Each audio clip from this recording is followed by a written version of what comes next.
everybody. Welcome to another edition of Unscripted. It's your boy, Jay McLovin, and always late, Johnathon, the man, Mathis. What is up, my brother? Better late than never. What is going on, my man? How you feeling today?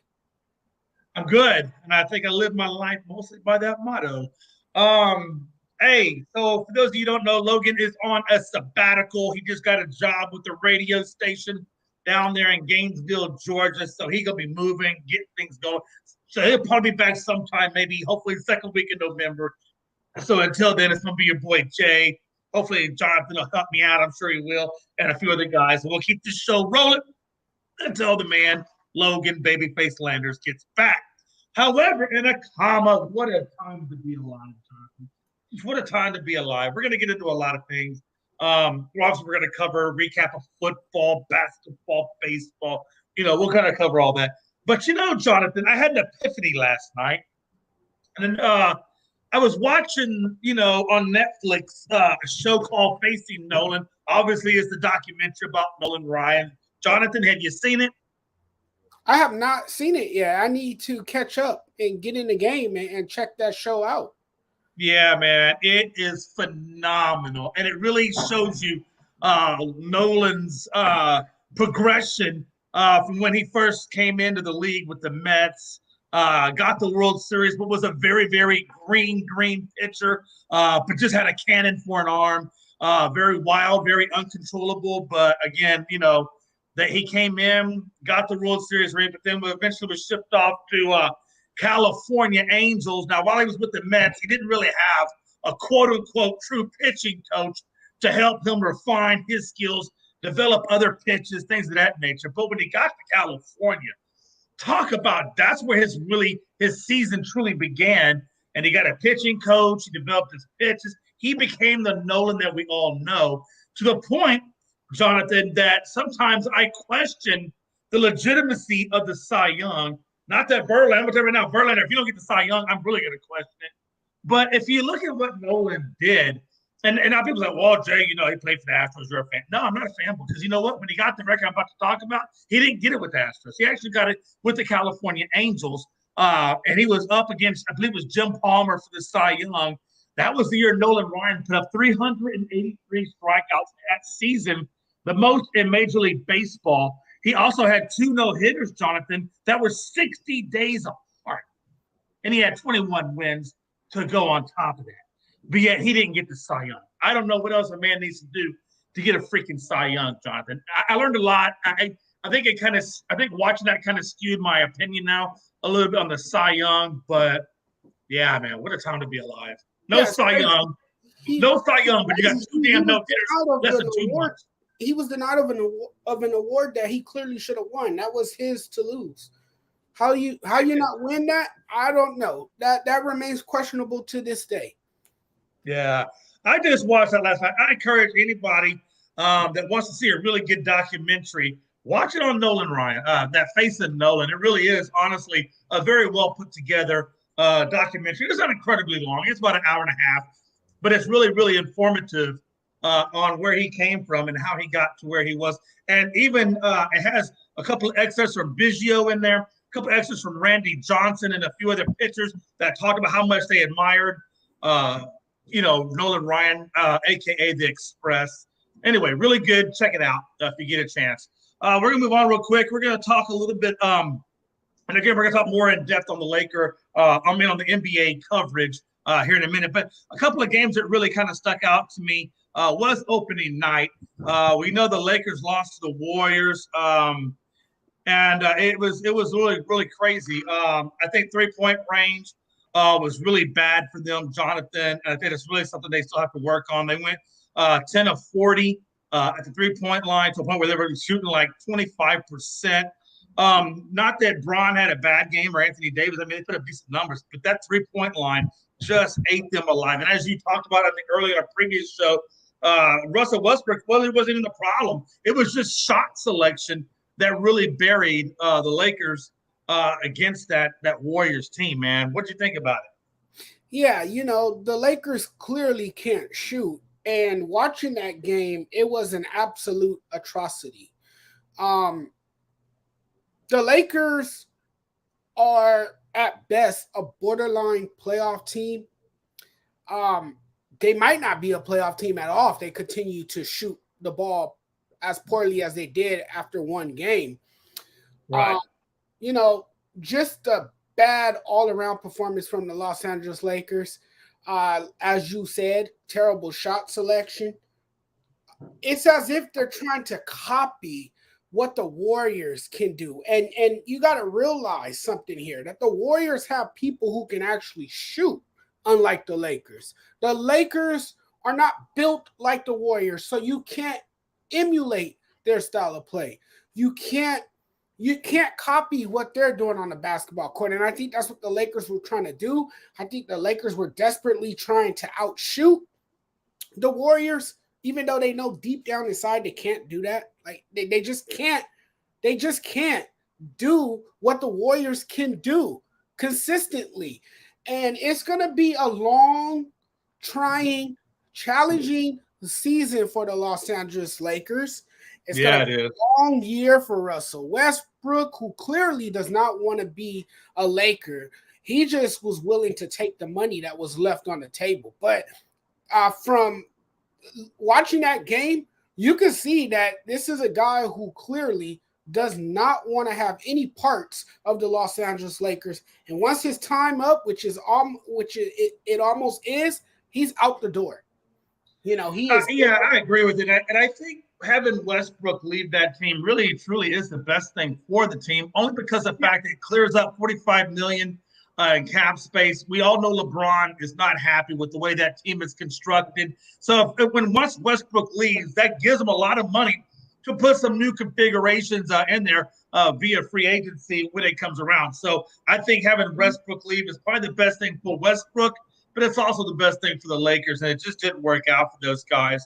Real quick, I'm going to turn our attention real quick to the Celtics and 76ers. We know what the Celtics have gone through in the offseason with the organization, the coaching change.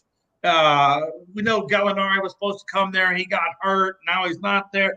And we were kind of wondering how they were going to come out. And then we also know that PJ Tucker, the junkyard dog, was newly acquired by the Sixers, and they looked like they had a pretty good lineup. They did lose the game 126-117, but it wasn't because of the stars that were in the lineup as much as it was the Celtics bench just outscored the 76ers bench, and that's really where that loss occurred. What was your thought process on that Celtics and Sixers? I understand it's game one, but what did you think about the Celtics and Sixers? Well, I thought the Sixers found, success in the first half of Tuesday's game. If you look at the first half of that game, they were hanging tough with the Warriors. And It was a tight back and forth, battle with the Boston Celtics. But the momentum shifted to the Celtics in the third quarter, mainly because of what you just said. Their bench, outplayed them. They clearly got outplayed. They got out hustled.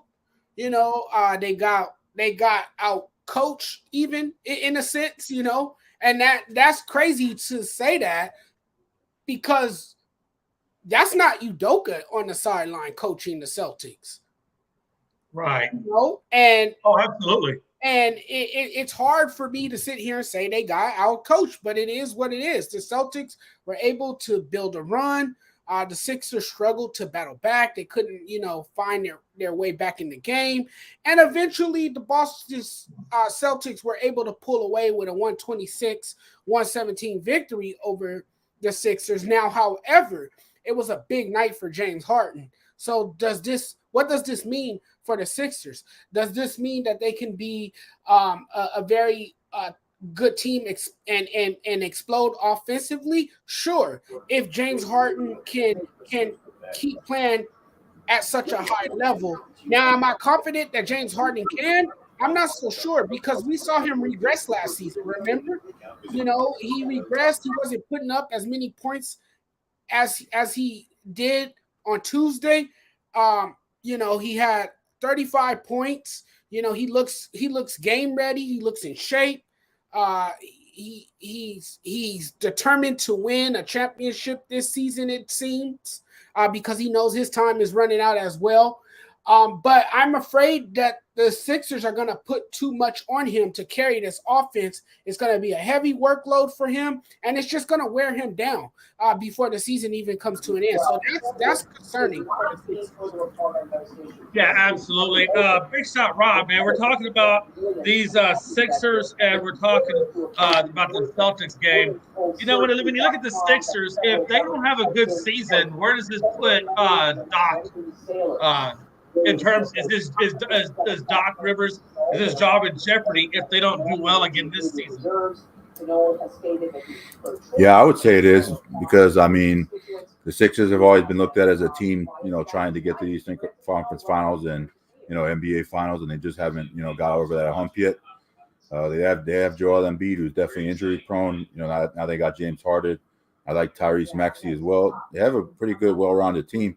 It's just, when they get to the playoffs, they'll play like a Miami or Boston or somebody else that just has a better team, and then they kind of just fold, And what's interesting to me, so if you look at Thursday night's game or tomorrow night's games, we get the Bucks versus the Sixers, and we get the Clippers versus the Lakers. So we have an LA battle, but then we have a really good Sixers and Bucks matchup. So that's going to be really good basketball on Thursday. I'm going to ask you real quick to give me your opinions on who you think wins the games. Jonathan, we'll start with you. Sixers, Bucks, and Clippers, Lakers. Who do you have winning those two games?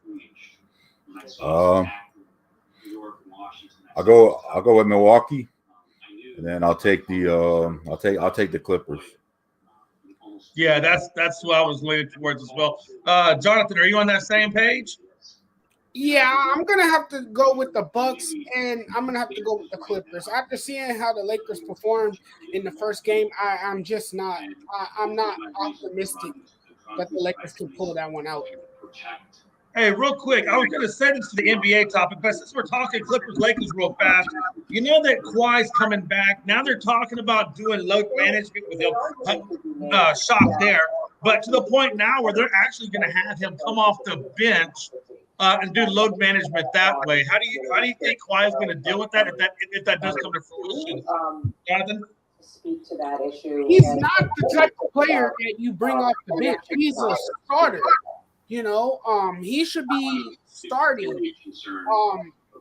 That's the reason you signed him to a big money contract. You signed him to be that superstar player. And to bring him off the bench is utterly insane. You don't want to bring this man off the bench. Now I know if you're trying to protect him, I can understand why they have considered bringing him off the bench or why they want to try to bring him off the bench.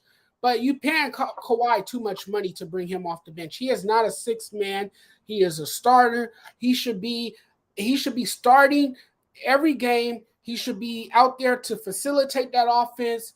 He's a two-way star when he's healthy. He could put up a lot of points when he's on his game. So he should be in the starting lineup.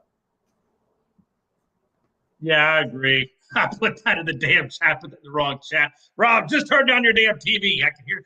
Yeah. What a time to be alive in Jason's world, man. That's why I don't want this shit. Yeah, my bad, man. I'm using my mom's laptop. That's why, man. Like my laptop. Oh, okay. No, you're good. You're good. No worries. No worries. Yeah, that's fine. Again, it's gonna be interesting. Big shot, Rob. Load management, Kawhi Leonard. What do you think, bro? Yeah, I think they're definitely gonna bring Kawhi along, slowly. So. It's going to take him time to get back. I'm anxious to see what he looks like when he gets back. Another guy I'm anxious to see what he looks like is definitely John Wall. How long John Wall's been out, and he's obviously going to come off the bench. They're not going to overload John Wall at all. And probably play him like 20 minutes a game.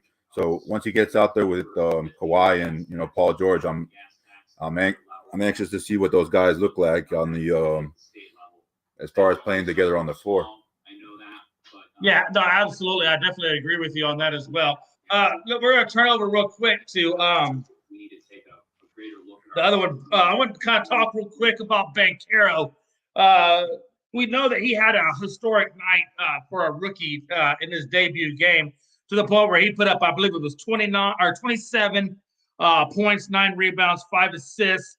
and they said the last person that put up, in the 27 5-5 club was LeBron in 2003 debut.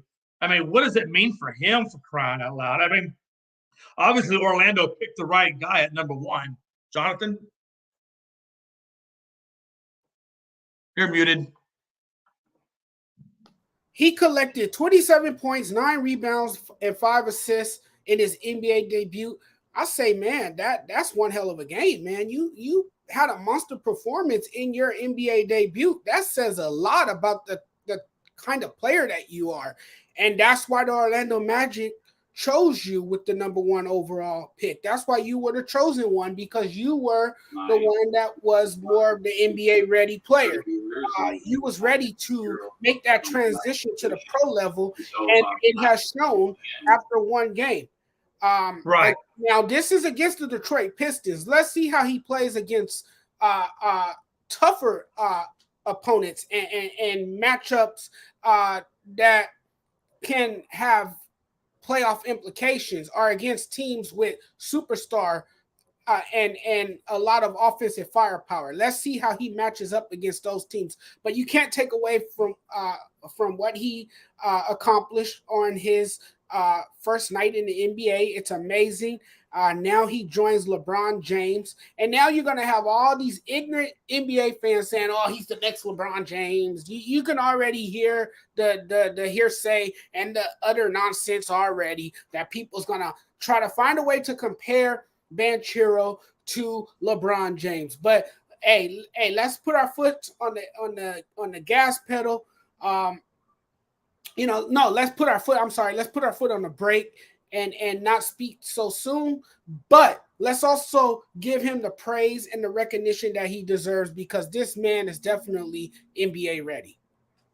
Absolutely. And then, Big Shot Rob, man, I don't know if he caught that game or not, but man, he posterized. When I say posterized, he posterized Corey Joseph on that one-handed dunk that was just incredible. I don't know if you caught that, but it was just insane, brother.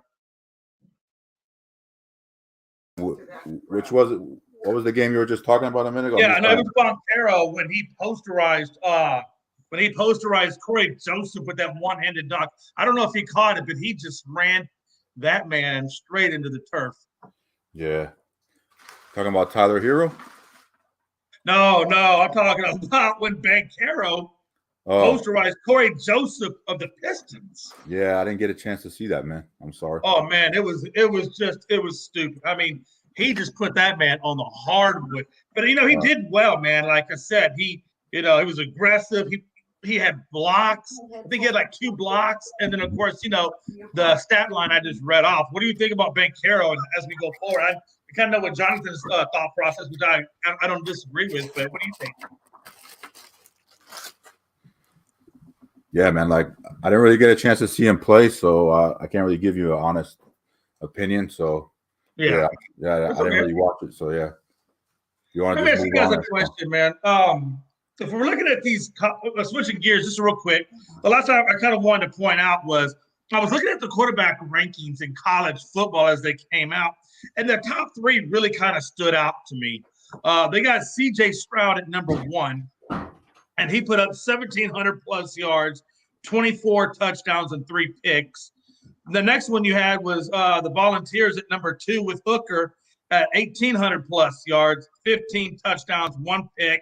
But he also had 287 rushing and 3 touchdowns. And then of course he also played he still has to play Kentucky and he plays Georgia. Those are 2 teams that are left on his schedule. And then you have Bryce Young of Alabama with 1,657 yards. Now Bryce did miss a game, but he also had 16 touchdowns and 3 picks. We know that he's kind of covered up a lot of Alabama's flaws. I think we kind of saw that a lot in the Texas game when he had to bring him back at the very end. Again, he's gonna play again. So, what do you guys think? Can he get back into the Heisman? And do you really think that Stroud should be number 1? Me personally, I have Hooker at number 1 just because of what he can do on both ends. But what is your thought process on the quarterback rankings on the top 3 that I mentioned, Jonathan? Well, there's going to be some quarterback bias here because one plays for Ohio State, the other one plays for Tennessee, correct? So there's going to be biased people who honestly believe that CJ Stroud is the better quarterback. But to me, when you look at these two quarterbacks, Hendon Hooker and Stroud, to me, Hooker is more polished than Stroud. Now, that's not me taking away anything from Stroud because I think he has the potential to climb to the next level and take his game to amazing heights. But when you see what Hooker has done this season, you can't overshadow that. You can't deny the man's accomplishments because he has led this team. He has, really stood out like a Heisman hopeful, and to me, he's my favorite as of right now to win the Heisman Award. Tennessee, I agree with you.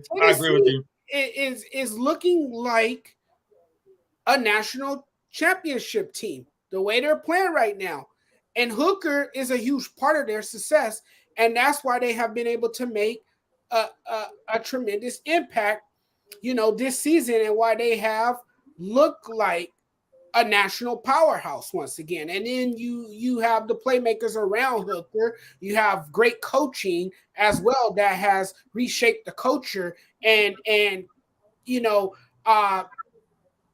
helped that program get back into national prominence. So, I mean, you gotta really pay close attention to Hooker. He should really be in the Heisman conversation. And to me, I gotta give a lot of praise to Hooker. And right now, he is the better quarterback than CJ Stroud. No, I definitely agree with that. Big shot Rob, man. If Hooker had not put up the amazing performance on Alabama that he put up, we all know he put up 5 touchdowns, 385 and plus. Had he not had that big game against Bama, I don't know if I'd be so quick to put him at the top. But you can't overlook what he did to Bama and not have him at the top of the list. I just can't see. Like I said, CJ Stroud, he's okay, but who is Ohio even really faced outside of a soft number 1 game against Notre Dame? Who they really face? They don't hit their next big target until they hit Penn State, which is like 2 weeks from now, and then they get Michigan at the end. But I mean, he's not battle tested like Hooker is. What do you think about that? Yeah, well, Hooker, I mean, definitely plays in probably a tougher conference. The SEC is a much tougher conference than the Big Ten. And yeah, he did have that great game against Alabama, which definitely catapulted Tennessee into national prominence. And everybody's looking at Tennessee now as a potential national powerhouse this year, and maybe possibly win a national championship. I think the last time Tennessee won the national championship was like 1998 when they had. Let me just look up who the coach was. I think it was Fulmer. Was it Philip Fulmer? Yeah. I think. Yeah, Philip. It was the coach of 98. So yeah, it's been a while for Tennessee. It's good to see them get back in the national limelight. We're waiting for some other teams to get back in the national limelight as well, like a Miami, Florida State, some of those other teams. But yeah, I definitely think Hendon Hooker definitely is the favorite right now to win the Heisman Trophy, and I look forward to seeing what he can do the rest of the year. Yeah, absolutely. And there's one other thing I wanted to point out before we jump into college football. I want you guys to think about something which is really interesting to me. Carlos Correa is on the broadcast team for TBS that's calling the Astros and Yankees team. My first comment is, wow, what a time to be alive. He left the Astros for Minnesota only to come back to Houston to call our game. How's it feel, Carlos? How does it feel to be on a crappy team? What a time to be alive. Secondly is this, Pena, Correa, and Bogarts are all in the lineup for the Gold Glove at shortstop. Now, guys, all I want is a name. Because we got a lot to cover. I just want a name of who you think should get it. Number one, I do want to point out, Pena is a damn rookie. The fact that Pena as a rookie is even in the mention for a Gold Glove, along with what he's done on the batting side of things, is just freaking incredible. I mean, just incredible. But I'm going to ask you guys what your thoughts are. Again, Pena, Correa, and Xander Bogaerts of Boston. Those three guys are up for the nomination or up for the award of Gold Glove for shortstop. Who do you have winning the award, Jonathan? Oh man, this is a really tough list here.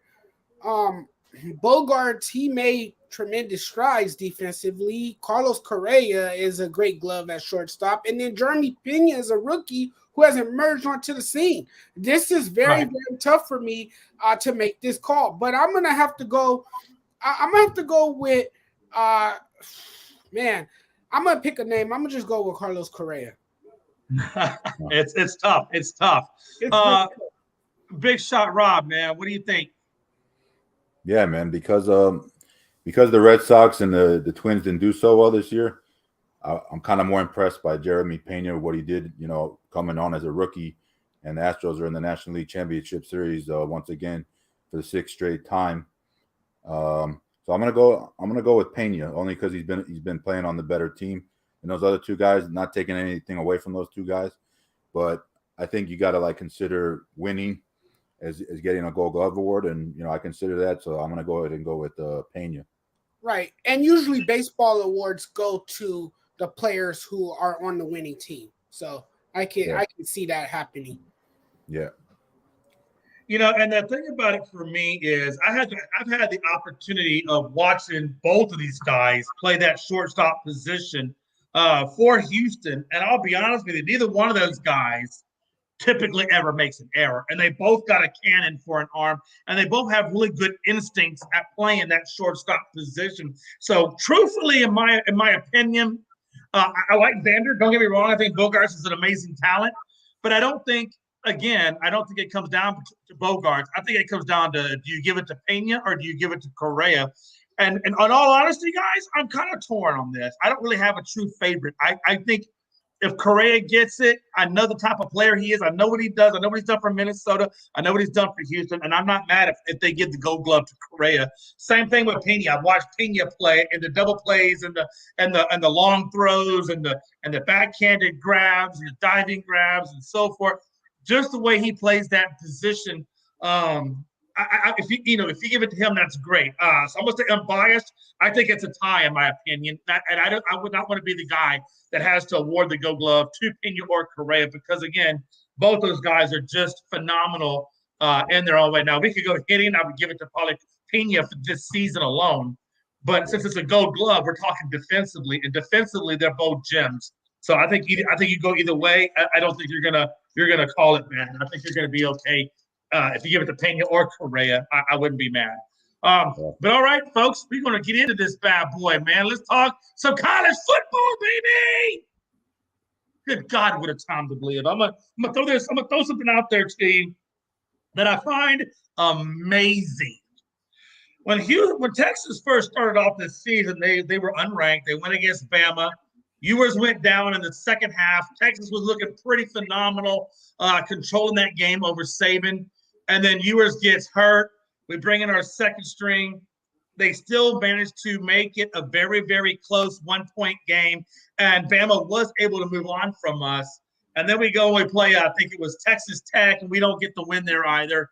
But then you have Ewers come back, and we get back-to-back wins, one of them being over Oklahoma. So, it shows you kind of like the resiliency of Texas. And now we're back to being ranked at number 20 when we were ranked at 22, back to unranked. Now we're back ranked. Now we got Ewers at 20. So, and I think as long as Ewers stays healthy, we will stabilize in the ranked positions. But again, Saturday is a very important game for Texas.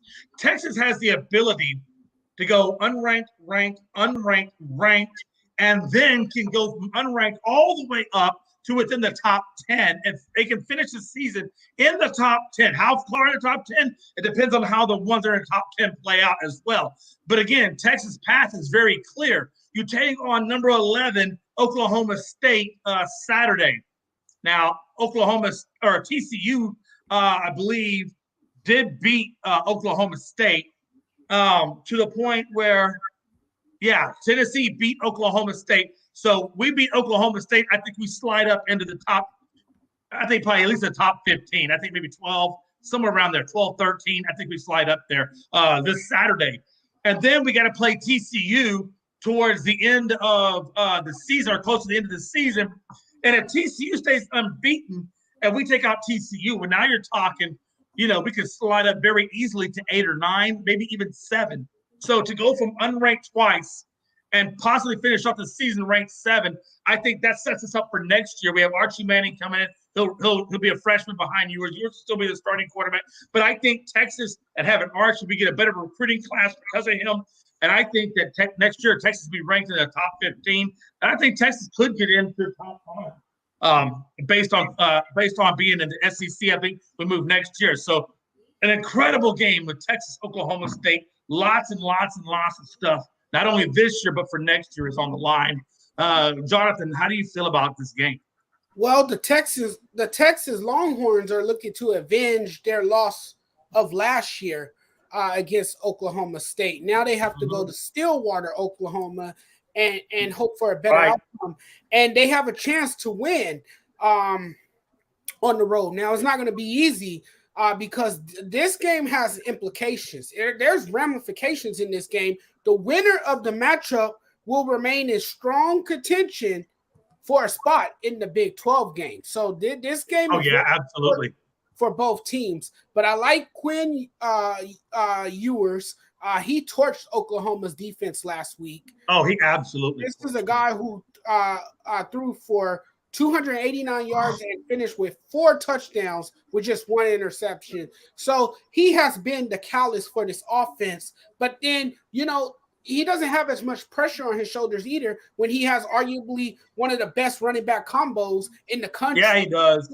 So if Texas runs the football well and Ewers doesn't have to pass a lot down the field, then Texas has a great chance to come out on top in this game. I like Texas' chances. I like how they have turned around their season with Bijan Robinson, and then you have Rashawn Johnson. They both combined for 206 rushing yards on 39 attempts versus ISU. I mean, this team is for real. And Sarkisian has, stabilized this program, has, put this program in the national limelight.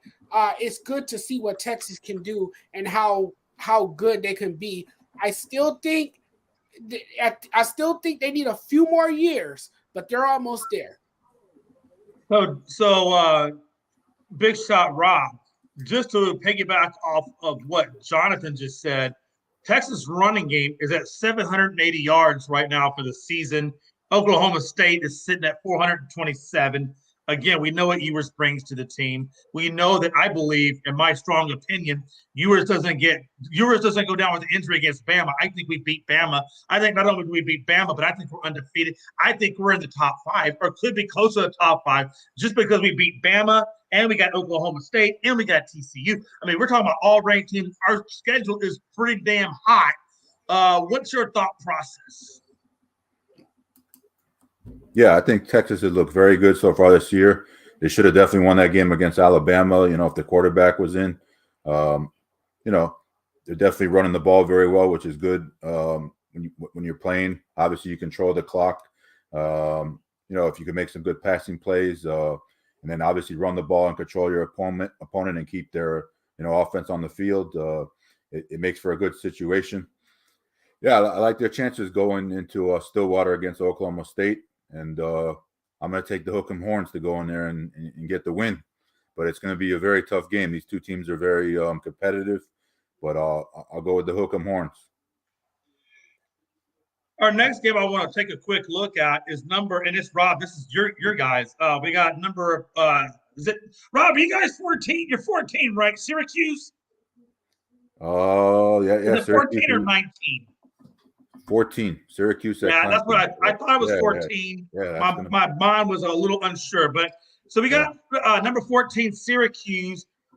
Big game, Rob. Yeah. Big game. You guys got number 5 Clemson this week. As we know, Syracuse is coming off that win over NC State. Again, I put the caveat they didn't have their starting quarterback, so they got the win, but I'm still a little leery of that in terms of what it means and how they could play against Clemson and Ukulele.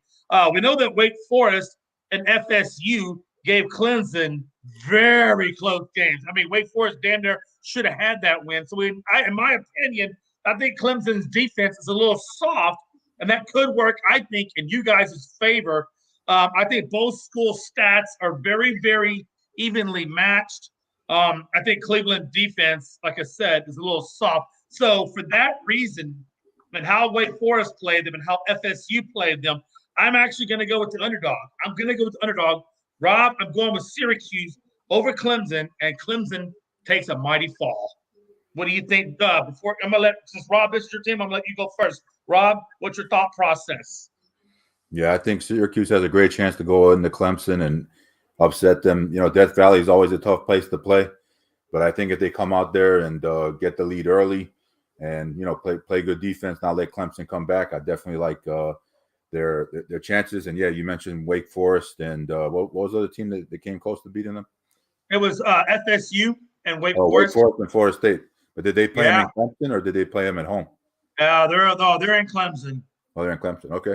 So yeah, those two teams definitely went in there and played a good game. They came up a little bit short. Clemson's always a tough place to play, but the way Syracuse has been playing it, they just can't have any kind of letdown, because they just came off a big win against the North Carolina State team that's pretty good. But if you want to get in the top 10 and play with the big boys, you got to find a way to win that game at Clemson, and Clemson is the number 5 team in the country, so. They have to be totally focused on this game going into it and just do whatever it takes to win. Yeah, I definitely agree with you, Jonathan. Man, like I said, Syracuse, Clemson. We know Clemson has had very close games, so they're almost losing the Wake Forest game in overtime, and the FSU game was extremely close. Syracuse did come off that win at NC State. What do you think, brother? Do they get the upset, or does Clemson hang on? It's the upset here. Don't ignore Syracuse.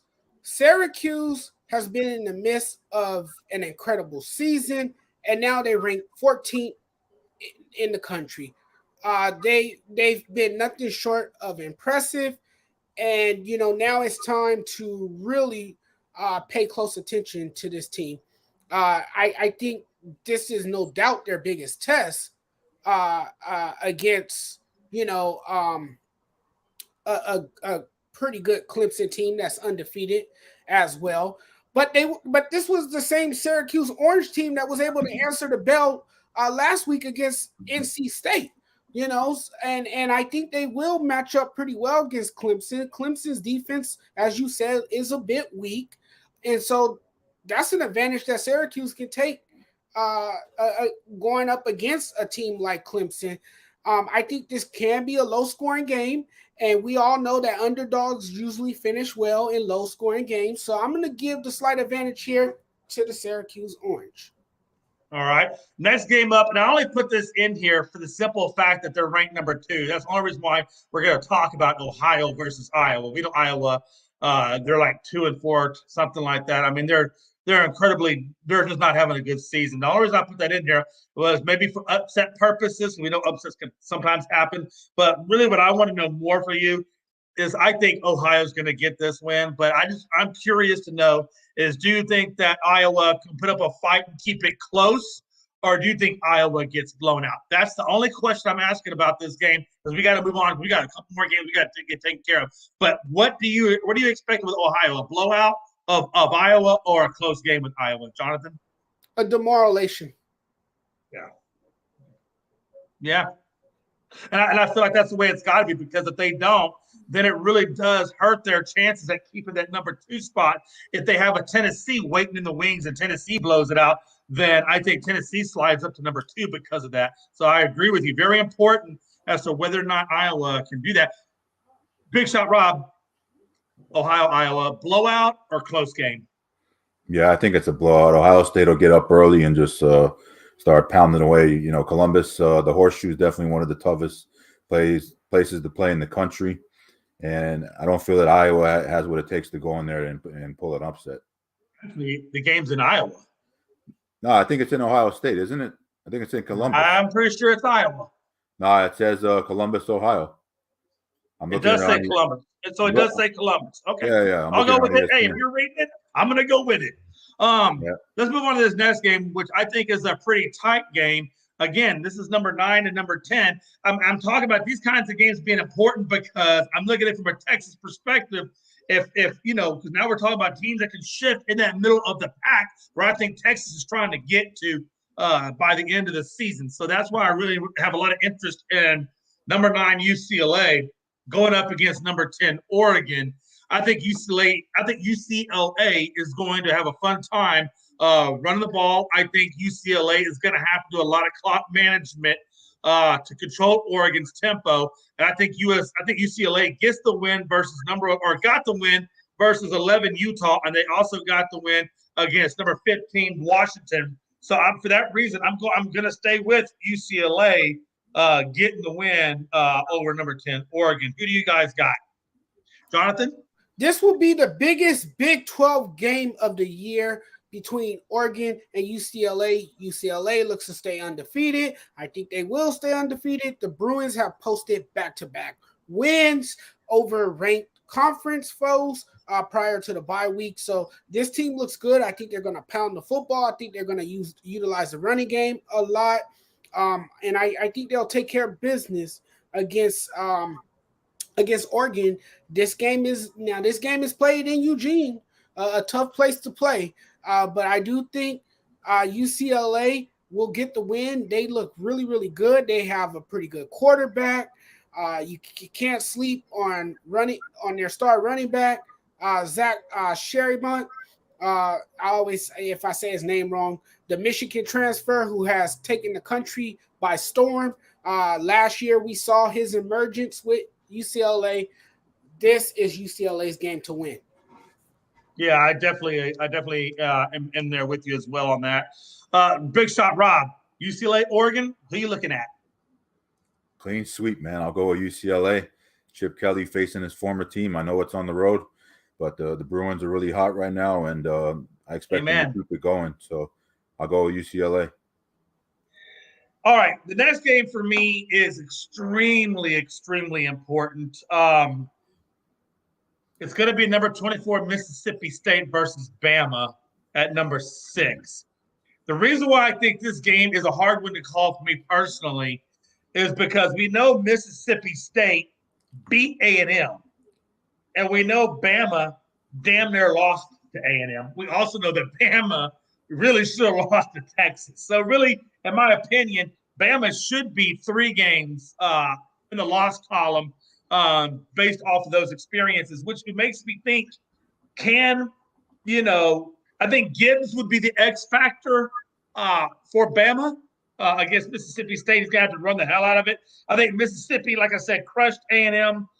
So really, my gut is telling me, Jay, I think another upset could happen here. I think Mississippi State could take out an Alabama.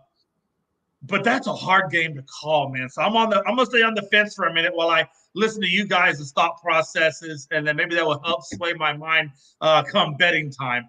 Jonathan, what are you looking at? The Crimson Tide have won 14 straight against Mississippi State, dating back to 2008. But this is a different year. This is a different Alabama team. This is an Alabama team that's very undisciplined. This is an Alabama team that doesn't look unbeaten. This is an Alabama team that looks scared at times and defeated, and a team that can't seem to take care of the football. They have too many turnovers, and Mississippi State will be out for some redemption after a poor showing against Kentucky last week. So yes, I'm with you here. Upset alert all the way. Don't count out Mississippi State, and don't be surprised if they pull off the upset against Alabama, because Alabama is not that powerhouse team that it was. I don't care if it's led by Nick Saban. This is a different Alabama team, and these teams that are facing Alabama now, they are not afraid to go up against Alabama because they have so much confidence in the world that they can beat this Crimson Tide team when you've seen how they have played in recent weeks. Big shot, Rob. To piggyback a little bit off of what Jonathan's saying, I do see a lot of chinks in the armor of Alabama. And like I said earlier, when we were talking about the rankings of the quarterbacks, I think Bryce Young has covered up a lot of the flaws in this Alabama team. I just don't know that he can keep covering up the flaws when you're going up against some of these other guys. I think Mississippi State's due. I think they're due, and I think Bryce Young is not going to be able to cover up the flaws of that team. So I think, Jonathan, I think I'm listening to what your thought process, and it kind of aligns with my thought process is. So I'm going to go with Mississippi State. I'm going to stick with my gut. I'm going to go with the upset here. How do you look at it, though, Big Shot? Are you looking at Mississippi State, or are you the other way? Are you thinking that Bama's just going to go in there and open up a can of whoop ass? Well, I think it's going to be a close game. Mississippi State definitely has a chance. I mean, the game is in Tuscaloosa, though, and Alabama coming off a loss. They're pretty good coming off a loss under Nick Saban. So, they're definitely going to want to bounce back after losing that game, in Tennessee and put on a better performance. It's really going to be a close game. I know Mississippi State is due after what Jonathan said, that, losing all those games in a row to Alabama. I know Tennessee was due. Man, it's kind of tough, man, but I don't know. I just see the Crimson Tide somehow surviving at home. But, I could be wrong. There's a 50-50 chance that Mississippi State goes in there to win. But, it's just kind of hard to see Alabama losing at home like that after losing a game to Tennessee. That was a tough game back and forth. I don't remember the last time that Alabama lost like 2 games in a row, especially the SEC opponents. So it's going to be a very competitive, tough game. I can really see it going either way. But I would just go with Alabama only because they're at home to pull out a yeah, game. And I can understand that too. I don't fault you for that again. Wow, what a time to be alive. Last game we're going to talk about. Yeah, last game we're going to talk about only because of, like I said, the ramifications that it would have for Texas and the ramifications it has for TCU. We got Kansas State 17 going against TCU number 8. And I think Duggan, however you say his name, I think he's going to crush Kansas in the passing game. I think Kansas does have a slight edge on the defensive yards allowed. And that's the only thing I think that keeps them in that game is their defense and if they can control the yardage on the ground and through the air. I give them the slight edge on defense, but I think TCU is going to be too much for Kansas State. So I'm going with TCU in the win there. Jonathan? I like TCU here too. TCU doesn't turn it over. They take care of the football. Their D, doesn't come up with enough takeaways, partly because the front is just okay at getting into the backfield. But TCU, they could run the ball consistently well. They have had one of the best years in program history. I think that's fair to say. So I like TCU here to win. I really like TCU to pull it out here.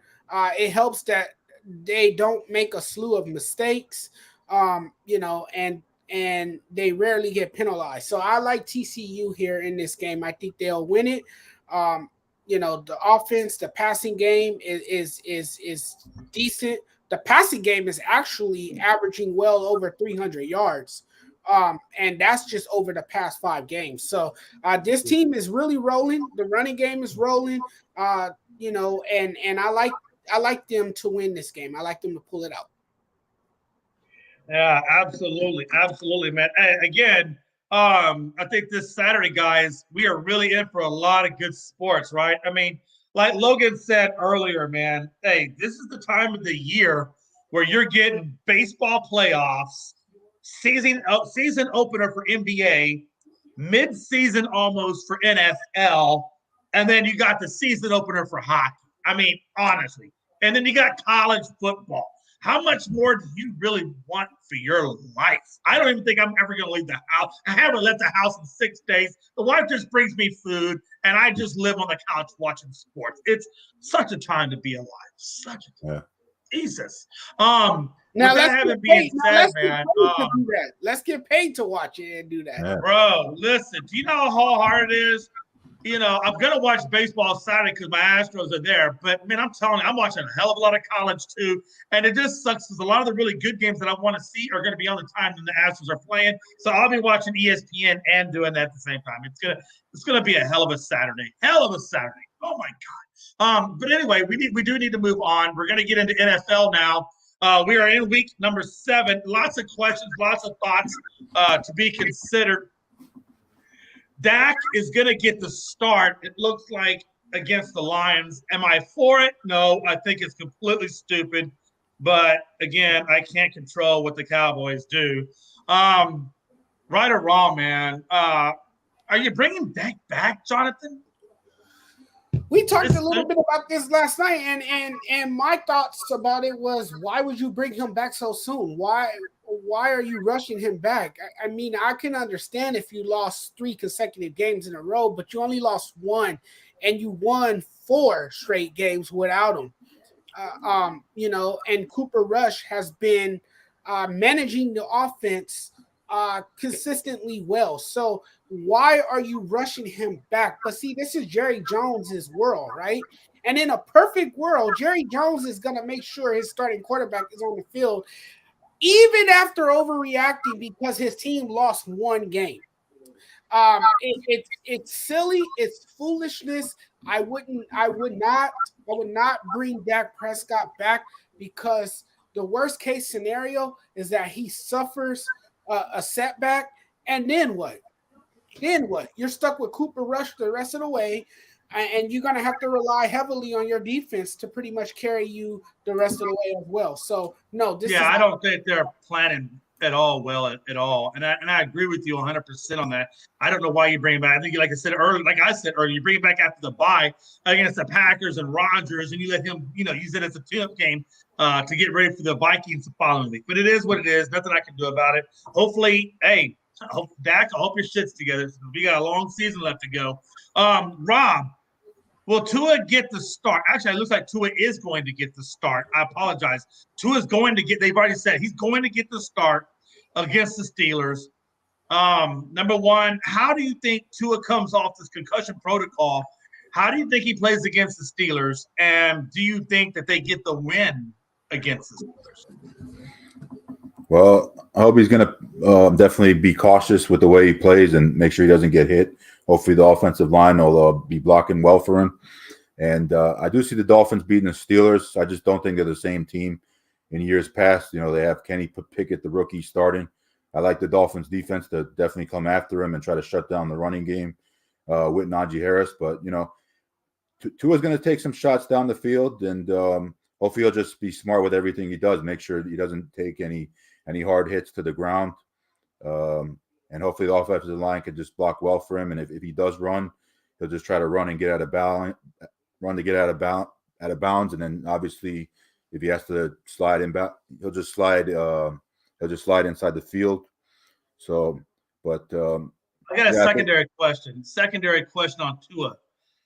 How do you think this season is going to affect Tua long term? And I'm talking obviously mentally, coming off this concussion. You can't tell me he didn't get a concussion on the first damn time, and then he comes back and he gets a concussion on the second time? I think he got 2 damn concussions 4 days apart. How do you think this affects Tua long term? Well, I think that's always going to be in the back of his mind, in his head, that what if I get a 3rd concussion again, or what if I get hit hard? This is going to knock me out. It's going to knock me out and probably end my career. So I think he's definitely thinking about that. So he definitely has to be more cautious in what he does and taking some of those hits to try to avoid some of those big hits, especially, getting knocked down on the ground. Because, I mean, we look at Tua, he's a fragile guy. He's only like barely 6 feet. So he's not like he's a big guy like a Josh Allen or anything like that. I still think the Dolphins did make the wrong choice by drafting him over Justin Herbert. I would have rather preferred Herbert, but that's in the past now. So, yeah, I don't know. Like, this is really the only year for Tua to prove to see what he has. If he doesn't do anything this year and he's just hurt, then, I think the Dolphins are just going to move on and try to get another quarterback. Yeah, I agree with you. Real quick, the Astros and Yankees are underway. They are now in the top of the second. Yankees are up. And yeah. I don't know who that. I think that's Donaldson. I don't think it's Donaldson, but Valdez is pitching. I'll tell you, man. Hey, Valdez is locked in. He literally is at pitch number 15, second inning. So that means he had a very low pitch count first inning. Severino had the same way. Very low pitch count first inning, I think under 10. So Severino and Valdez are locked in to this game, and I think it's going to be a good one, fellas. And we'll talk more about that when we get to baseball. I just want to kind of give you an update and let you know how the game started. And when we get there, we'll talk a little bit more about it. My next question is to Jonathan. Colts and Titans are both tied up right now for the AFC South, and they play each other. Again, I don't know 100%. It looks like Taylor's going to get the go against the Titans. So this to me looks like a game of game management between Ryan and Tannehill, and it looks like a game of who can control the clock the best and get the most first downs, with the rushing game of Henry versus Taylor, and then see what whatever the defense can do against them. I would say I think Tennessee maybe has a slight edge, but Robert Woods I think is a better receiver than what Indianapolis has. So I'm going to give the edge to the Titans. But what do you think on this game, brother? John, I think you're muted. Tennessee, man, they love to score in the red zone. They love to put up points in the red zone. That's their best. That's when they're at their best, in the red zone. They don't miss a beat. They score in the red zone. I like their offense in the red zone. They boast the league's top offense inside the 20 by a wide margin at 92.3% efficient rate. So that says a lot about this team. When they're inside the red zone, that's when they're most effective. I like the Titans. I just can't buy into the Colts right now. To me, they're too up and down of a team. They just look out of order, and they just don't know what they want to do. And the play calling to me is questionable. The decision making is not all there. I think Frank Wright is going to be on the hot seat if the Colts don't do anything this season. I just don't like the Colts in this game. Give me the Tennessee Titans. Yeah, that's what I was thinking. So then we turn over now, and we're looking at the Chargers and the Chiefs. Big shot, Rob. Again, this is another one where Chargers and Chiefs are both 4-2, and now they are going to be in a game situation where they can either A, stay tied, or B, one of them's going to take the lead and the other one's going to get the loss. You got the Chargers versus the Seahawks, and you got the Chiefs against the 49ers. So in this particular instance, I'm going to take the Chargers that gets the win over the Seahawks. And I think the 49ers, I think they give the Chiefs a little bit of issues with Debo and company. But I think at the end of the day, I think the Chiefs will take out the 49ers. And I think this just stays a tie at 5-2. What do you think? Yeah, I'm going to go with the Chargers over the Seahawks. Hopefully they'll play better. I know coming off that Monday Night Football game at Denver, they didn't look so great. So I definitely expect them to play better on Sunday against Seattle time, which they should have a much easier time scoring.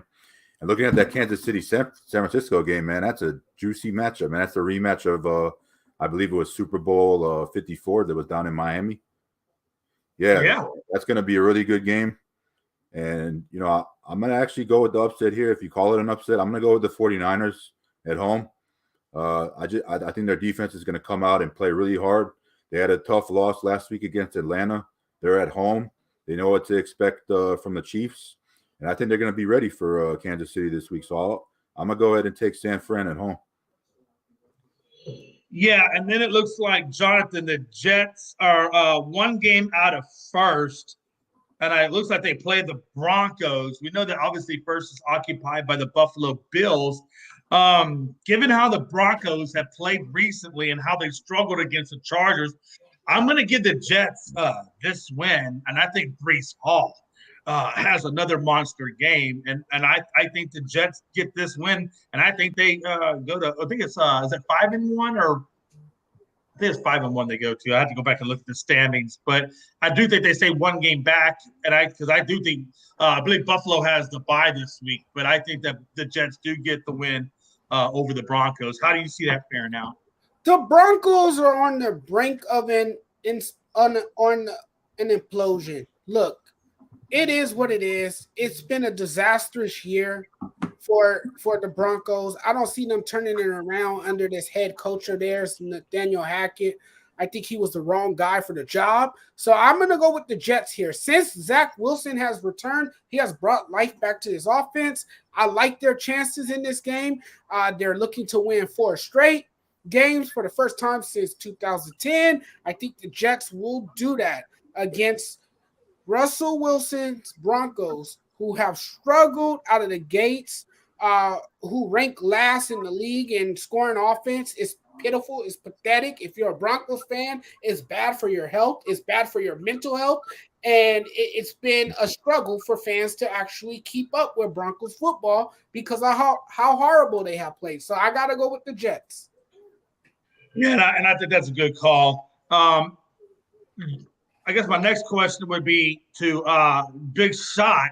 Can the Jags, who played the Giants this week, and we know what the Giants have done previously with the Packers, now they have a chance to stay within a game of the Eagles, because we know the Eagles get the bye week, so they stay within a game of them in second place, and they have to be careful because again the Cowboys are going against the Lions, so they're either A, going to be ahead of the Cowboys, or B, they're going to be tied with them. But the Jags, can they contain Barkley and get the win? Yeah, I think they can. I mean, they're playing in Jacksonville. They usually do play better at home with that defense that they got. And Trevor Lawrence, he's starting to form into a great quarterback. They also have James Robinson, Travis Etienne to give the carries to. And you got Christian Kirk, the wide receiver there. So I definitely give them a chance. Do I think they're going to win?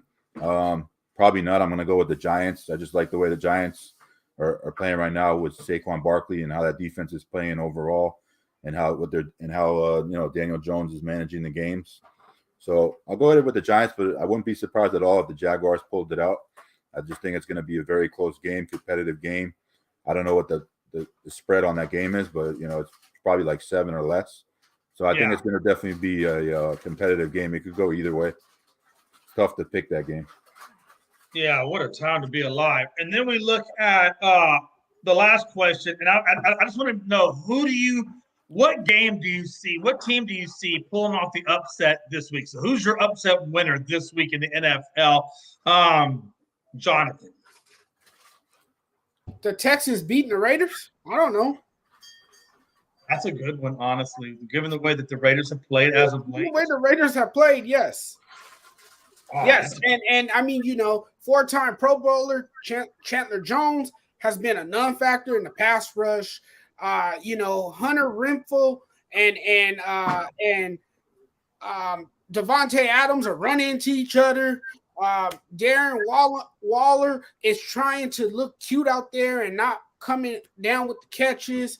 I mean, it's just all bad for the Raiders. It's bad. Hey, if you're a Raiders fan, you're pissed off because you're expecting more from this team. It's like going to the refrigerator, right, Jay? And your mouth is set for something to eat that you left in the refrigerator. But then when you go to open the refrigerator, it's not there. Well, that's the same thing with this Raiders team. I think they're just in utter chaos right now. And I got to go with the Texans in the upset. And you always got to have an underdog upset team. Yeah, no, I definitely agree with you. And then I'm going to stay with the Texans too, man. I just don't – I think the way the Raiders are playing right now, I think Texas is due for a win. So I'm going to take the Texans with that as well. What do you think, Big Shot Rob? Yeah, actually, I'm going to take a different game here. I don't know if you can really consider this an upset, but I'm going to go against your Cowboys, Detroit versus Dallas. I mean, we don't know how Dak is going to look. Obviously, he's looking to play this Sunday. For sure, he already got medically cleared, so he said he's definitely playing this Sunday. But you got a Detroit team coming off a bye. They're getting DeAndre Swift back. They're going into Dallas. They've already had their bye week. They should be pretty focused. And this Detroit team, obviously, they played New England like 2 weeks ago and they got slaughtered 29-0. So I'm sure they're mad about losing that game. So this is kind of like a bounce back type of game for Detroit. So I could see them definitely keeping this game close and coming out of Dallas with a win. I don't know if it's going to happen, but it's definitely possible. Yeah, absolutely, absolutely. I'm telling you, man. Hey, it's looking pretty damn good. All right, we're gonna roll into now the MLB playoffs. We're gonna talk a little bit of baseball real quick with the Padres and the Phillies. We know that the Padres took Game 2, 8-5. It was pretty close, man. Padres came out sluggish in the second. It had some errors, and Phillies put up 4 on them, but they did come back at the bottom of the second and then cut that lead into half, 4-2, to the point now where, then they roll into the fifth, and the Padres have a huge inning. They throw up 5 runs in 5 innings, or in the 5th inning, and then they go on to win 8-5 and take that lead. So, that kind of puts us where we are. Brandon and Drury in that 5th inning did get back-to-back home runs. What a time to be alive. Machado and Bell did give you some multi-hit games. They're going to have to do that again because they are going to Philadelphia for Game 3, where Musgrove, with his 1.38 ERA, is going against Suarez and his 2.70 ERA. Game time is Friday at 7:37 Eastern, and I'm going to take the Padres over the Phillies at home, and I think they go 2-1 going into game 4. Jonathan, what's your thought process? The Padres are scrappy. They're scrappy. They're a rebuilt team. They gotten better at the trade deadline, and this is a team that look like they can compete against anybody right now. The Padres once again produced another huge rally in front of their rowdy fans to put some, fear in the Phillies now. Now the Phillies are going back home, but the pressure is on them with this series being tied 1-1. And I'm kind of leaning towards your argument here, Jay. I'm kind of taking sides with you here. And I'm going to say the Padres will go ahead in this series. Right. The way they tend to go ahead late in games, they get the big hits when they need it. They have these innings where they have 5 or 4 run outbursts, and they take over the game, and the game becomes theirs. It looks like the Phillies are controlling the game. It looks like the Dodgers are in control of the game, and then all of a sudden, here comes the Padres putting together a comeback for the ages, or a comeback to break your hearts in the end, and that's what they do so well. So I got to go with the Padres. Yeah, I definitely agree with you. I think you do go with the Padres as well. Big shot, Rob, man. How you look at this Padres and Phillies going in to tomorrow night series, and how they came off the last win? Yeah, well, the Padres didn't play well at all in Game 1. I think they lost. What was it, like 4-0? But they definitely looked like the Padres team that they are in Game 2. They were able to get the win 8-5. So I think they're riding some momentum going into Philly. Obviously, Philly's a tough place to play, that their fans are really rowdy and loud and definitely passionate about their team. But, I'm going to go with the Padres to pull one out. I think they got the momentum back on their side. But the Phillies are a very scrappy team. But I just like the Padres because they're just fun to watch. And I just like I like just some of the guys they have on their team. Manny Machado, obviously, Josh Bell, Juan Soto. I wish they would have I wish Tatis was playing right now because that'd be another guy to watch out for. But, he's injured. I mean, obviously got the suspension with the whole drug situation. But, yeah, I could actually see this series going 6 or 7 games. I think it could be a back and forth type of series, but I'll take the Padres for sure. I think the Padres just deserve it more. That they've never won a World Series. For them to get to the World Series I think it would be their 3rd time in their history. They went back in I think it was the 70s. No, I think it was the 80s against the Tigers. They lost. Then they went in 98 and got beat by that Yankees team that was so good. They won like over 100 games that year. So, yeah, it definitely be good to see the Padres back in the World Series. The Phillies have been in it a few times. They've won a couple World Series. I know they won it back in 2008 against the Tampa Bay Rays. But, yeah, I'm really kind of rooting for the Padres this time. You know, there's a lot of guys on that team I like to see win, and definitely Manny Machado is definitely one of those guys. Yeah, I definitely agree with you. Then we kind of look over at, Houston and the Yankees. We know last night, Verlander kind of started off, a little rusty again in his first game in the ALCS. He looked a little bit rusty, but I promise you, once that second inning rolled around, man, hey, he locked in. When I say he locked in, he went all the way to like 7, and he gave you 11 strikeouts. I mean, he gave you, I think, 1 home run to Bader in the second, but the Astros came back and, and of course lit it up, for, I think they had altogether, I think it was 3 or 4 home runs, and they did take the win 4-2. They brought in Schmidt to release Taillon. Taillon only gave you 4.1 innings. I mean, very, very short time period. Yeah. Judge went 0 for 4. Bader and Rizzo were the only 2 that got you the runs, and they were via home run, which I believe Rizzo got it off of Montero in that 8th inning. But again, I think New York has got to have better innings from their starting. They've got to go at least 6+ innings to give themselves a chance to get a win. As if they don't, and Astros get in that bullpen before the 6th inning or after the 6th inning, even, I think the Astros are going to come away with the win 9 times out of 10. That's just how I kind of see that. I think Montas, when they brought him in, Frankie was just like, oh, damn. Well, here goes the game. Good night. And it's sure enough, man, I kid you not. First batter up, bam, balls over the fence. I mean, it was insane. So again, I think Schmidt hurt the Yankees with the 2 home runs and the 2 walks. And why they didn't bring in Castro before they brought in Schmidt, I'll never know. But again, hey, it was bad calling, I think, on Boone's part on that. And I think that the Yankees bullpen, in my opinion, isn't strong enough to compensate against the Astros. And I think ultimately the Astros win this series. But that's how I see that game. How do you – oh, and then, of course, we got Severino versus Valdez tonight. Both are pitching extremely well, and both have given up 1 or 2 hits, but no runs. And they both look like they're dialed in. So I expect to see Severino go 6+, and I think this could be a challenging game tonight for the Astros. How do you guys look at it, Jonathan? Well, Verlander was definitely dialed in last night. I mean, he pitched another masterpiece.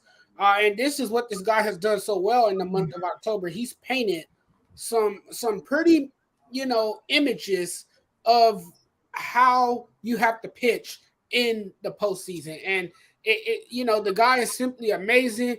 I think the Astros have length with their starting rotation.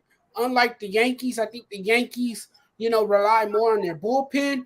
And for the Yankees, it comes down to a bullpen game. For the Astros, they can go longer with their starting arms, and then they have the hitters to compensate with that as well. You look at the lineup, man. You got Jeremy Pena, the young kid who has really come on for this team. He's an exciting player to me. And sometimes he been the player that he is, only a rookie. He could set the tone for this offense. And then you have Alex Bergman still doing his thing. And then you can't discount the fact of what Jordan Alvarez has done. They call him Air Jordan. You might as well get him a shoe design. You might as well get him his own Air Jordan, because the man is sensational. And what I like about him, he is so clutch. So this game is far from over, Jay. And the Astros have shown repeatedly that they can take the game, that they could come from behind and take the game from the Yankees. Yeah, and again, big shot Rob, man, when I think about this Astros team, the only guy that I'm really kind of worried about right now, just because he has not got going yet, is Altuve. I just need Altuve to get his butt in gear and start getting some hits on the board. What is your thought process of the Astros and Yankees series as it stands right now, last night and tonight? Well, last night the Astros definitely got it going with the long ball. I know Pena hit a home run. I think Ulises Gurriel hit a home run. Who else hit a home run last night? Pena hit a home run. Gurriel hit a home run. Yeah, Pena hit a home run. Gurriel hit a home run. There was somebody else that hit one too, and I think in my mind. They had 3 home runs altogether. Yeah, I know that. They definitely did it with the long ball last night, and Verlander did his thing pitching. He definitely had a good performance. The Yankees tried to come back late in the game, but it wasn't enough. Tonight, I think for the Yankees, it's do or die. It's like if you don't win tonight, you're going back home down 2-0. I think the pressure is all on the Yankees because if they lose one game at home, I think the series is over. It's over. Yeah, at least it's going to be very hard. And the Astros are capable of beating the Yankees in New York because I've seen them do it like many times. So with the Yankees, they definitely have to try to win tonight. Definitely get that hitting going. Make sure their bullpen is good. I don't know how long Severino is going to pitch for, but their hitters definitely have to get going. Judge, Stanton, we know what Judge and Stanton can do, but some of those other guys like Josh Donaldson's been in a slump. He has to try to get going. Some of those other guys they have, you just have to get going. They have to find a way to win this game tonight. Otherwise, I think the series is done. Yeah, absolutely. And just so we're tracking, it was McCormick. It was Gurriel that got the first home run, followed by McCormick and then Pena. So Gurriel and McCormick both got home runs in the 6th, and then Pena came with a home run to the left in the 7th. And then Rizzo got that homer in the 8th. So that's pretty much how that game played out. But I agree with you, man. I think we got some good competitive baseball coming our way over the next, 4 to 5 days. So, and again, I agree with you. If the Yankees don't get the win tonight, they are under a serious gun going back to New York. And I will be honest with you, man, if you've watched this New York team, when they get down a little bit, it really puts them in a bad headspace, and it takes them a while to come back. And that's just why I think if it goes to New York and the Yankees are down 0-2, that it's going to be very hard for them to collectively get that headspace back to even it up at 2 to come back home or come back to Houston. So, yeah, very, very – tonight is, in my opinion, a very excruciatingly pivotal game for New York to win if they're going to have a chance in this series. All right, we're going to get to the last topic for the night, and that's the NBA recap. Again, we kind of talked about the Lakers. We talked about, the Sixers, Heat, Warriors and so forth. I just want to point out a couple of questions to you guys and just kind of pick your brain just for a few seconds. The Pelicans took out the Nets. And when I say took out the Nets, they blew them out. When I say blew them out, they embarrassed them off their home courts where I don't even know if the Nets can get a pickup game on the streets of Rucker Park at this point. The Nets were out-rebounded 61-39. Jesus Christ. Zion put up a hell of a good game in his return, 25, 9, and 3. Valanciunas did a hell of a good job giving you 15 and 13. And then you had Ingram and McCollum combining for 49 points, 11 and 9. And then the bench gave you another 35. Durant, honestly, was the only one that really mattered for them at 32, 3 and 2. Irving was very, very pedestrian at 15, 2 and 5. And Simmons was excruciatingly basic, if you want to call it that, at 4, 5, and 5. And quote unquote, they think that he's the motor of this team. Well, if that's the motor, then he must be driving a smart car. Johnathon Mathis, man, the biggest question I have for you is twofold. One, Zion. Jesus, what a game to have that kind of a play against the Nets. And number 2, Simmons. What the fuck?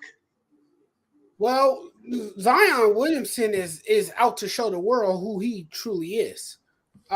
He wants to respond to all his critics and all his naysayers who said that he was out of shape, who said that he couldn't stay healthy. And now this is a season where he feels he has a lot to prove, and he has done that so far already after just one game. Williams is clearly in shape. He's staying away from the gumbo, obviously, that Cajun food, that good old catfish, that good old jambalaya. He's not eating that right now. That's not what he's tasting. You know, he's tasting some NBA basketball, and he's ready to go to work. He's ready to grind it out. He has an incredible feel, for setting up defenders. He's able to get to the basket. He's good with having his back to the basket. He can establish a post game. He can make his jump shots. Zion Williamson is a complete all-around player. Now, for Ben Simmons, that's a totally different story. We all know with Ben Simmons, right, is that he can't shoot. He can't shoot a basketball if his life depends on it. He cannot make a shot. Now, what he is good for is his passing ability. He could pass the hell out of a basketball. He could distribute a basketball and get others involved. And he can set up his teammates to score. The question with him is his laziness. He can be lackadaisical at times. He can look disengaged at times, uninspired, look like a guy who doesn't want to be on the court, and that's the biggest concern with Ben Simmons. Simmons finished with more fouls than he did points. He only had 4 points in the game. He had 6 fouls in the game. What a time to be alive. Let's move on real quick to this Bulls Heat game. Big shot, Rob. I know you're kind of a Heat guy, man. 116, 108. DeRozan just, off for 37 points, 6 rebounds, and 9 assists. Ayo gave you 17, 6, and 4. But that bench, Jesus, the bench. Dragic and White combined for 22 off the bench. Butler for the Heat gave you 28 and 3. Kyle Lowry was just straight garbage at 2 points, 5 rebounds, and 4 assists. Hell, Strus off the bench looked better at 22, 7, and 1. The Bulls gave you 12 steals and 6 blocks, which I think was the key to them getting the win over the Heat. What's your thought process of the Heat, and what do you think about the Bulls, man, and how they came out against the Heat?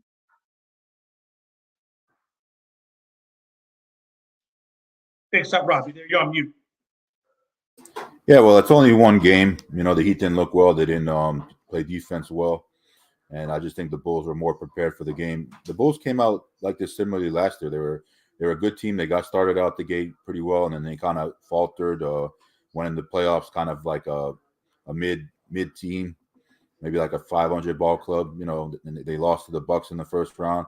So I don't know. Like the Bulls started out fine last year, and they didn't do too well. But they're gonna have to keep that consistency going. So we'll see what happens. We already know what the Heat can do. It's only one game. Oh yeah, I know it's only game one, but man, yeah. What a way to play game one. Yeah. Well, the Bulls did sweep. The Heat did sweep the Bulls, I think, last year. I think it was 4-0. So looking at the Bulls this year, obviously, they're looking at Miami like as one of the teams they have to beat, or they feel they have to beat to get where they want to be, because they could meet them in the playoffs. It's definitely possible. So, good start for the Bulls. It's one game. It's early, but we'll see how they do the rest of the way. Because last year they got hit with a lot of injuries, and they started playing not well at all. So if they can stay healthy and the guys keep playing well for them, they'll be a tough team. Yeah, and Frankie says Lakers get the win tonight. Let's go. Hey, Frankie, you better hope they get the win, man, because hey, if Clippers come out and take you down, you start the season off 0-2, and one of the 2 losses that you start the season off with is against the Clippers, for which you share a city with.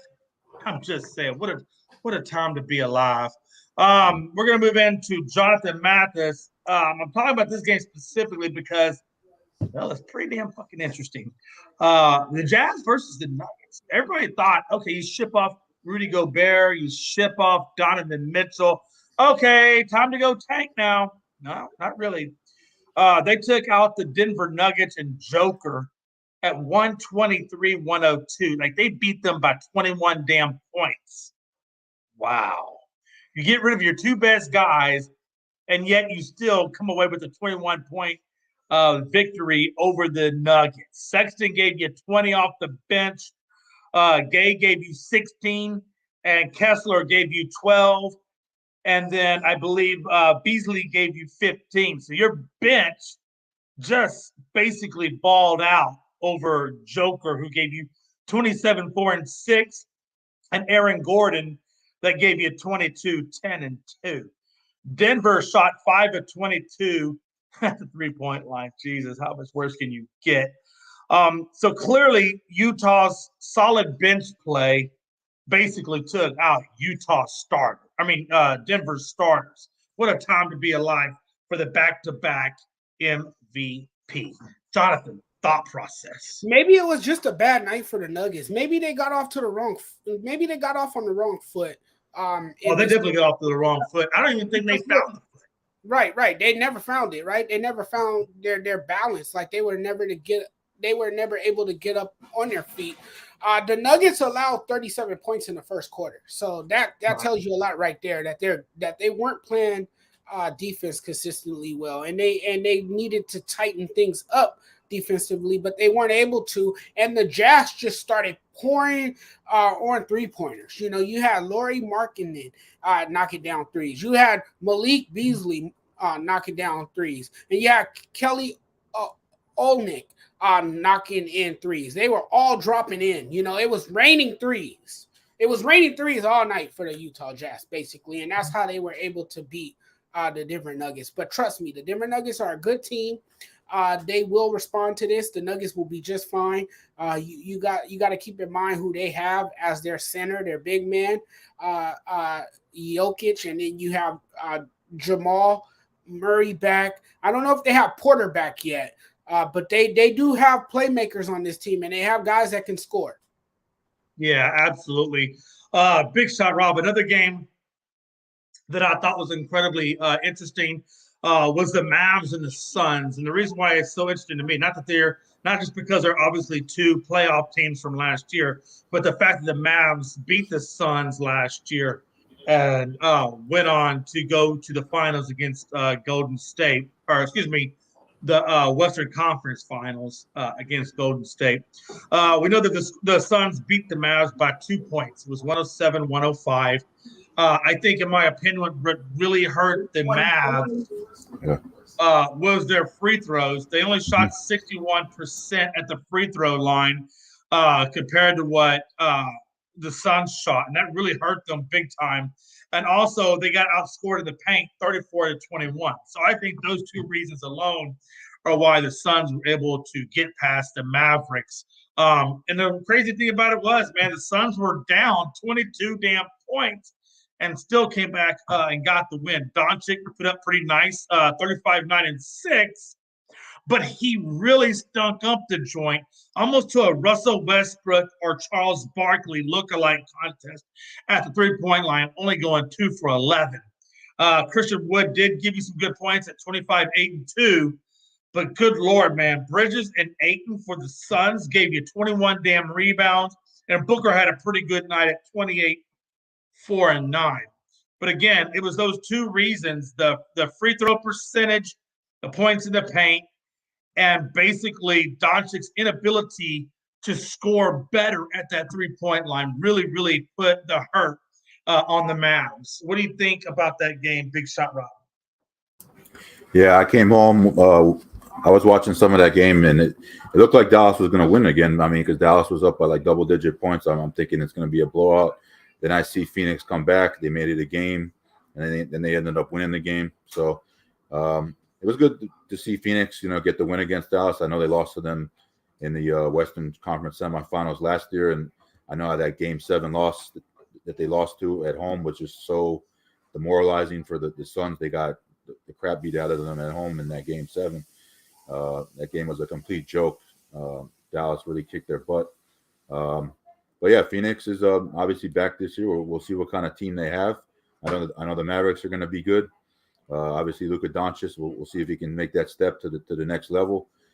Possibly get the the Mavericks maybe to the NBA Finals. We'll see what happens. We'll see what the Suns do this year. A lot of people thought they would get to the finals again last year. It just didn't happen. Right. Both these teams are probably going to end up having to go through the Warriors again. So, yeah. Absolutely. The season's going to definitely be competitive, and then playoffs even more competitive. So we'll see what happens. The next game, Jonathan, I thought was interesting was the Raptors versus the Cavs. Obviously, the Raptors got the win at 108-105, another really close game. Mitchell played well, man, 31 points, 2 rebounds, 9 assists. He did all right in his debut for the Cavs. But Toronto, Jesus, man, that 15 steals that they pulled off against Cleveland was just too much. And that 17 turnovers that the Cavs had was just too much to pull out the win. More three-pointers and free throws also killed the Cavs on that end as well. So turnovers, steals, outshot at the three-point line just was too much for this Cavs team to overtake. What's your thought process on Raptors and Cavs? Well, Donovan Mitchell probably feels like he's back in Utah again. He scored 31 points and the team still lost. And this is what he did in Utah. He basically dragged his team, and tried to lead his team to victory, and it would never work out because he didn't have the production around him and enough reinforcements to make it happen for him. But you said it right there, man. It's the turnovers. You can't win a game turning over the ball 14 times. You're just not going to win a game playing sloppy basketball like that. And the Cleveland Cavaliers clearly shot themselves in the foot. They clearly didn't have an answer for the Toronto Raptors simply because of the amount of turnovers in the game. And they were fortunate enough to lose by only 3. Yeah, absolutely. It was just it was crazy, man. The last game I'm gonna hit up real fast, and then we're gonna go to final thoughts and get up on out and go watch a little bit of this Astros game. Is the Rockets. The only reason I'm talking about that is I'm just kind of tracking a little bit of how their rebuild is going along, and they look good on a couple of things, and then they definitely have work to do on a couple of things. They played the Atlanta Hawks, which I think is going to be a pretty good. They should be a playoff team. Or if nothing else, a play-in team in the East, especially since they brought in Murray from San Antonio. I think he's really going to be a big addition to that team. They did lose the game 117-107. They look good on the rebound side of life at 54-38. So they did a good job of rebounding. But damn, man, Atlanta just outshot the ball, man. They got them 50-42%. So they shot the ball better. They played a little bit better defense. They came away with 12 steals on the Rockets, and then the Rockets also killed themselves with 16 turnovers. And the Rockets did get the points in the paint, which was another good thing for them. So they out-rebounded, and they got the points in the paint at 60-56. But I think now for the Rockets at this point, it's not about scoring. It's just about their defense. And when you're giving up, 16 turnovers and 12 steals, those are the 2 areas I need them to work on, just protecting the ball and not turn it over quite so much. If they can do that, I think they'll definitely take that next step, and they're transitioning. We're going to roll into final thoughts, and then we're going to go watch some baseball, damn it. Final thoughts. Jonathan, man, what are your final thoughts, brother? And if you say anything about the Yankees, I'm going to slap you in the proverbial mouth. I wasn't going to say anything about the Yankees. I wasn't going to say anything about the Dodgers. I wasn't going to say anything about the Lakers. I could care less at this point. But I'm excited that we have all sports going on right now. We have baseball. Baseball is about to wrap things up in the postseason. You got the NFL. You got Thursday Night Football. I'm undecided, Jay. I don't know what to watch. Like, I really don't. You got NHL tonight. You got NBA, you got the Lakers playing later. I'm confused. I don't know what to watch. Hey, that's why we got to get more than one damn TV so we don't have to worry about those issues. Yes, we need a man cave that looks like a Buffalo Wild Wings. Man, listen, hey, I can definitely go for a Louisiana rub right now on some wings. Let me tell you. God, don't tempt me with a damn good time. Jesus. Mary, mother of God. Big shot, Rob, man. Give me your final thoughts, brother. And if you say anything about the Yankees winning, I'm gonna come over there and strangle you. Literally. No, man, I'll just say pretty much what Jonathan said. Yeah, we got a lot going on tonight. We got the Thursday night football game, Prime. Lately, some of these games have been crappy. Hopefully, the one tonight can be a good one. I just checked the score. It's 7-3 Saints right now, so that's on Amazon Prime. Then you got the baseball game, obviously Astros and Yankees, which most of us are going to try to watch, since it's baseball playoffs.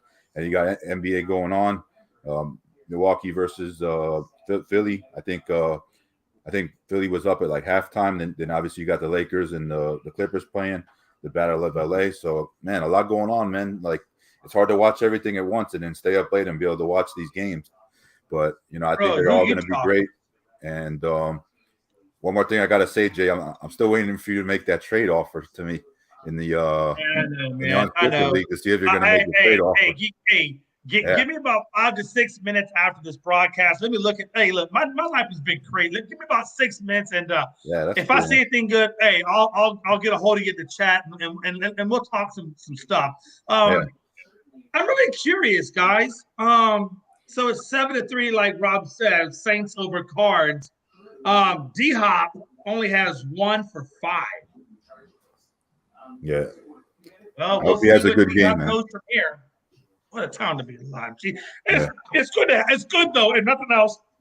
It's good to see D-Hop back on the field, man. It's good to see him back on the field. And I'm sure Kyler Murray at some point, it's only his first game back. He's been gone for a while, so they'll shake some rust off, and I think D-Hop is going to be back to doing D-Hop-like things. Hey, man, I appreciate everybody coming out tonight, hanging out with us, talking with us. Again, Logan Landers is on a sabbatical till probably the second week of November, so you won't see him for a hot minute. I'm pretty sure I'm going to twist his arm. I'm going to throw some cupcakes and some orange soda down there to Johnathon Mathis, and I'm hoping if I can bribe him and guilt trip him enough, he will hang out with me for a few weeks consistently. Jonathan, I'm going to throw some cupcakes down there. We'll figure it out. You're gonna have to figure it out. I hopefully, because my fiance is gonna be going back to work, so hopefully she's not working anytime after 4 p.m. Oh man, man. Hey, we'll figure it out, man. Hey, life's good. Rob Strike, you're gonna have to take your computer and your cell phone everywhere you go. You're gonna have to be a mainstay, guys. Me and you, baby, and Jonathan. Let's do the damn thing. All right. All right, folks. Hey, listen, I appreciate everybody hanging out. Let's go drink some, whatever your beverage of choice is. Jonathan, I know you're a beer drinker. I got some Jack and some Coke. I'm going to go hide my cell phone so I don't make any stupid drunk texts tonight because I might tie one on if they win. So I'm going to hide my phone really, really well so nothing crazy happens. And Rob Strike, just too many Robs in my life. And then your last name starts with an S. It really just jacks me up. So I presume that we won't hear from you tonight. No. Oh, yeah, man. Hey, listen, I'm going to wait about 6 minutes. I'm going to figure this thing out with Rob, and then I'm going to tie one on. But I'm going to do it responsibly. Yeah. I'm going to hide my phone after that, and you'll never hear from me. At least not until tomorrow when I wake up and I have to remember where I hid the phone. It's going to be amazing. Yep. But again, hey, it saves my life. Just be good. Rob Strike.